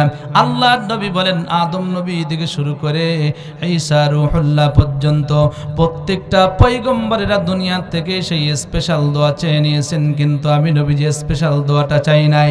আমি কোরআনের দাওয়াত নিয়ে গিয়েছিলাম তায়েফ নগরীতে, তায়েফ নগরীতে রক্ত দিয়েছিলাম, উহুদের ময়দানে আমি দাঁত দিয়েছিলাম, আমি দিনের পর দিন, রাতের পরে রাত অনাহারে ছিলাম, ক্ষুধার যন্ত্রণা সহ্য না করতে পেরে পেটের মধ্যে পাথর বেঁধেছিলাম। তারপরেও আমি স্পেশাল দোয়াটা রব্বুল ইজ্জাতুল জালালের দরবারে করি নাই। কেন করি নাই? কিয়ামতের ময়দানে যেই দিন সকল মানুষকে ভুলে যাবে, মানুষ উলঙ্গরি হয়ে যখন আল্লাহর সামনে উঠবে, ওই কিয়ামতের ময়দানে আল্লাহর নবীজি আল্লাহর কদমের সামনে সিজদায় পড়ে গিয়ে বলবেন, মালিক, এই কিয়ামতের ময়দানে কোনো মানুষকে চিনছে না। দুনিয়ার জিন্দেগিতে অন্যান্য নবীদের মতো আমাকে একটা স্পেশাল দোয়া দিয়েছিল, আমি খরচ করি নাই। আজকের দিনের জন্য আমি গুছিয়ে রেখেছি, যে এই দিন কোনো মানুষকে চিনবে না। ওই কিয়ামতের ময়দানে মুসিবতের দিনেই আপনার আমার কলিজার টুকরা নবীজি আপনাকে আমাকে ভুলে যাবেন। একটু আওয়াজ করে বলা যায় না সুবহানাল্লাহ? আল্লাহর সামনে স্পেশাল দোয়াটা এবার আল্লাহর সামনে খুলে দেবেন, অ্যাপ্লিকেশনটা আল্লাহর নবী আল্লাহর সামনে করে ফেলবেন, দরখাস্তটা আল্লাহকে বলবেন। আজকের দিনের সেই স্পেশাল অ্যাপ্লিকেশনের বিষয়বস্তু হচ্ছে, সাবজেক্ট হচ্ছে, রব্বি হাবলি উম্মতি, আমার গুনাহগার উম্মতদেরকে আমি দেখতে পাচ্ছি জাহান্নামের নিয়ে যেতে ফেরেশতারা ধরে ধরে জাহান্নামের দিকে নিয়ে যাচ্ছে। ইয়া রাসূলুল্লাহ, ইয়া হাবিবাল্লাহ, যতক্ষণ পর্যন্ত না আল্লাহর নবী আল্লাহর কাছে বলছেন, আল্লাহ যতক্ষণ পর্যন্ত না তুমি আমার গুনাহগার উম্মতদেরকে নাজাতের ফয়সালা না দেবে, ততক্ষণ পর্যন্ত আমি মুহাম্মদ মাথা উত্তোলন করব না। আল্লাহর পক্ষ থেকে ঘোষণা আসবে, হাবিব সারা জীবন তুমি কষ্ট করেছো, চোখের পানি নির্গত করেছো, আজকে তোমার ক্রন্দন করার দিন না। এই কিয়ামতের ময়দানে কথা বলার দুঃসাহস কাউকে আমি দেই নাই। তোমাকে আমি আল্লাহ সুপার পাওয়ার দিয়ে দিলাম, তোমার অ্যাপ্লিকেশন আমি আল্লাহ অ্যাকসেপ্ট করলাম। যাও যাও যাও, এই লক্ষ কোটি কোটি মানুষের মধ্য থেকে তোমার যত গুনাহগার উম্মত রয়েছে, গুনাহগার উম্মতদেরকে বেছে বেছে বেছে বেছে তুমি জান্নাতে নিয়ে যাও। একটু আওয়াজ করে বলা যায় না সুবহানাল্লাহ? দুটি হাত তুলে বলেন আল্লাহু আকবার। আল্লাহর নবীজি আমাদের বন্ধু। এখন কথাই কথা লম্বা হয়ে যাচ্ছে, অনেক লম্বা কথা। নবীজিকে ভালোবাসার কিছু শর্ত রয়েছে, নবীর মহব্বতের উম্মত হওয়ার শর্ত রয়েছে। এক নম্বরে নবীর উপরে ঈমান আনা, ফাআমিনু বিল্লাহি ওয়া রাসূলিহি ওয়ান নূরিল্লাযী আনজালনা। আল্লাহর উপরে ঈমান আনার পরপরই নবীর উপরে ঈমান আনতে হবে। দ্বিতীয় নম্বরে নবীজিকে ভালোবাসতে হবে। জোরে বলেন কি? কেমন ভালোবাসতে হবে? সেই বুখারীর বর্ণনা, আন্না আনাস রাদিয়াল্লাহু তাআলা ক্বালা ক্বালা রাসূলুল্লাহ সাল্লাল্লাহু আলাইহি ওয়াসাল্লাম ওয়াল্লাযী নাফসি বিয়াদিহি মুহাম্মদ সাল্লাল্লাহু আলাইহি ওয়াসাল্লাম লা ইউমিনু আহাদুকুম হাত্তা ইয়াকুনা আহাব্বা ইলাইহি মিন ওয়ালিদিহি ওয়া ওয়ালাদিহি ওয়ান নাসি আজমাইন আও কামা ক্বালা an-নবী আলাইহিমুস সালাতু ওয়াস সালাম। আল্লাহর নবী বলেন, ওয়াল্লাযী নাফসি বিয়াদিহি মুহাম্মদ সাল্লাল্লাহু আলাইহি ওয়াসাল্লাম, যেই সত্তার হাতে আমি মুহাম্মদ আমার জীবন রয়েছে, ওই আল্লাহর জাতের কসম করে বলি, লা ইউমিনু আহাদুকুম, তোমরা ততক্ষণ পর্যন্ত পূর্ণ ঈমানদার হতে পারবে না যতক্ষণ পর্যন্ত না হাত্তা আকুনা হাব্বা ইলাইহি, আমি রাসূল তোমাদের কাছে তোমাদের পিতা মাতা, আল আওলাদ সন্তানাদি, টাকা পয়সা, নেতা নেত্রী, পৃথিবীর সব কিছু থেকে যতক্ষণ পর্যন্ত না আমি মুহাম্মদ সাল্লাল্লাহু আলাইহি ওয়াসাল্লাম তোমাদের কাছে প্রিয় হতে না পারবো, ততক্ষণ পর্যন্ত তোমরা পূর্ণ ঈমানদার হতে পারবে না। আওয়াজ করে বলা যায় না সুবহানাল্লাহ? সাইয়েদনা ওমর ফারুক রাদিয়াল্লাহু তাআলা আনহু আল্লাহর নবীজিকে একদিন ডাক দিয়ে বললেন, ইয়া রাসূলুল্লাহ, ইয়া হাবিবাল্লাহ, আমি ওমর, আমার কাছে আমার নিজের জীবনটা সর্বাধিক প্রিয়, নিজের জীবনের পরেই আপনার জীবনটা আমার কাছে প্রিয়। আমার নবীজি বললেন, ওমর রে, এখনো পর্যন্ত তুমি পরিপূর্ণ ঈমানদার হতে পারোনি। ইয়া রাসূলুল্লাহ, ইয়া হাবিবাল্লাহ, কোন আমল করলে, কোন কাজ করলে আমার ঈমান পরিপূর্ণতায় পৌঁছাবে? নবীজি বললেন, ওমর, তোমার কাছে আমি নবী, আমার জীবনটা তোমার জীবনের চাইতে প্রিয় হতে পারিনি এখনো পর্যন্ত। তোমার নিজের জীবন তোমার কাছে সর্বাধিক প্রিয়। যতক্ষণ পর্যন্ত না তোমার জীবনের চাইতে আমি নবীর জীবন তোমার কাছে প্রিয় না হবে, ততক্ষণ পর্যন্ত তুমি পূর্ণ ঈমানদার হতে পারবে না। ওমর ফারুক রাদিয়াল্লাহু তাআলা আনহু এবার ঘোষণা দিলেন, ইয়া রাসূলুল্লাহ, ইয়া হাবিবাল্লাহ, এতদিন পর্যন্ত আমার কাছে বিষয়টা ছিল অজানা, আমলটা ছিল অজানা, আজকে আপনার জবান মোবারক থেকে জেনেছি। আল্লাহর কসম করে বলি, আপনাকে উপস্থিত রেখে বলি, এতদিন পর্যন্ত আমি ওমর, আমার কাছে আমার জীবনটা ছিল সর্বাধিক প্রিয়। এখন থেকে ঘোষণা দিলাম, আমার নিজের জীবনের চাইতে আমার নবীজির জীবনটা আমার কাছে বেশি প্রিয়। তো জোরে বলা যায় না আল্লাহু আকবার? সাহাবাই کرام রিদওয়ানুল্লাহি তাআলা আলাইহিম আজমাইনরা বিভিন্ন ক্ষেত্রে, বিভিন্ন জায়গায়, বিশেষ করে যুদ্ধের ময়দানে নিজেদের জীবনকে, বুককে কাফের বেঈমানদের সামনে ঢাল হিসেবে পেতে দিয়েছিলেন, কিন্তু আমার নবীজির গায়ে আঘাত লাগতে দেয় নাই। কথা বলেন না কেন? ঠিক কিনা? রাসূল করিম সাল্লাল্লাহু আলাইহি ওয়াসাল্লামের সাহাবীরা নবীজিকে জীবনের চাইতেও বেশি ভালোবেসেছিলেন, কিন্তু আমাদের সমাজে কিছু মানুষ নিজেদেরকে আশিকে রাসূল বলে দাবি করে, কিন্তু নবীজির আদর্শ, নবীজির সিরাত তাদের মধ্যে খুঁজে পাওয়া যায় না। সম্মানিত ভাই এবং বাবাজিরা আমার, একজন সাহাবীর কথা বলে আমাদের ঘুমন্ত ঈমানকে জাগ্রত করার জন্য কথাই কথা লম্বা হয়ে যাচ্ছে।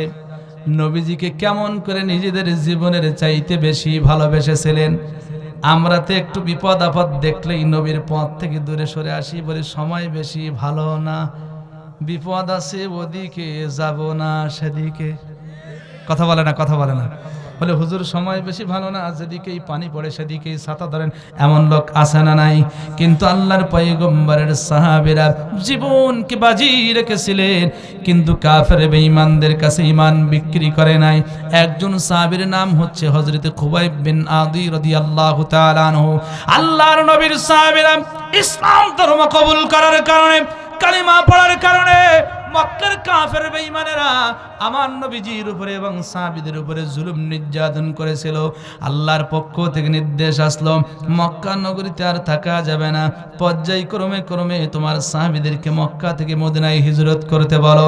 2 জন 4 জন 5 জন করে করে যখন মক্কা থেকে মদিনায় হিজরত করতেছিলেন, আল্লাহর নবীর এই সাহাবী হযরত খুবাইব বিন নাদি রাদিয়াল্লাহু তাআলা আনহু তার আত্মীয় স্বজনদেরকে নিয়ে মক্কা নগরী ছেড়ে মদিনায় হিজরত করতেছিলেন।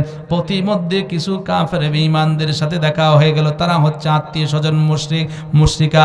তারা বলল, কি ব্যাপার খুবাইব, কি উদ্দেশ্যে তোমার ঘর বাড়ি ছেড়ে, তোমার টাকা পয়সা ছেড়ে, সম্পত্তি ছেড়ে, আত্মীয় স্বজন ছেড়ে মদিনায় চলে যাচ্ছ?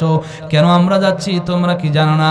এই মক্কার কাবা ঘর আল্লাহর ঘর বাইতুল্লাহ, ওই কাবায় আমাদেরকে নামাজ পড়তে দাও না, কোরআন তেলাওয়াত করতে দাও না, তাসবিহ তাহলিল জিকির আজগার করতে দাও না। মক্কা নগরীতে আমরা স্বাচ্ছন্দ্যের সাথে আল্লাহর গোলামি করতে পারি না, এই কারণে মক্কা নগরী ছেড়ে আমরা মদিনায় হিজরত করতেছি। এবার মুশরিক আত্মীয় স্বজনরা বলল, তুমি যদি এই কারণে মক্কা নগরী ছেড়ে মদিনাতে হিজরত করো, তাহলে শোনো শোনো, আমরা তোমার সাথে কথা দিলাম, ওয়াদা দিলাম, মক্কা নগরীতে তুমি স্বাচ্ছন্দ্যের সাথে ইসলাম ধর্ম পালন করবে, নামাজ পড়বে, কোরআন কারীম তেলাওয়াত করবে, কেউ তোমাকে বাধা দেবে না। কাফের বেঈমানদের ধোঁকা দিয়ে তারা বোকা বানাতে চাইলো। আল্লাহর নবীর সাহাবীকে যে ধোঁকা দিল উনি বুঝতে পারলেন না, মিথ্যা ওয়াদা দিল। আল্লাহর নবীর সাহাবী বিশ্বাস করে মক্কা নগরীতে চলে আসলেন। আসার সাথে সাথে 2 হাতে শিকল পরানো হলো, 2 পায়ে শিকল পরানো হলো, গলায় শিকল পরানো হলো এবং সমগ্র মক্কা নগরীতে এলান করে দেয়া হলো, আগামীকাল সকালবেলা আব্দুল্লাহর বেটা মুহাম্মদুর রাসূলুল্লাহর অন্যতম সহযোদ্ধা খুবাইব বিন নাদি রাদিয়াল্লাহু তাআলা আনহুকে মক্কার তানঈব নামক স্থানে ফাঁসি রশিতে ঝুলিয়ে মৃত্যুদণ্ড দেওয়া হবে। একটু জোরে সরে বলা যায় না সুবহানাল্লাহ?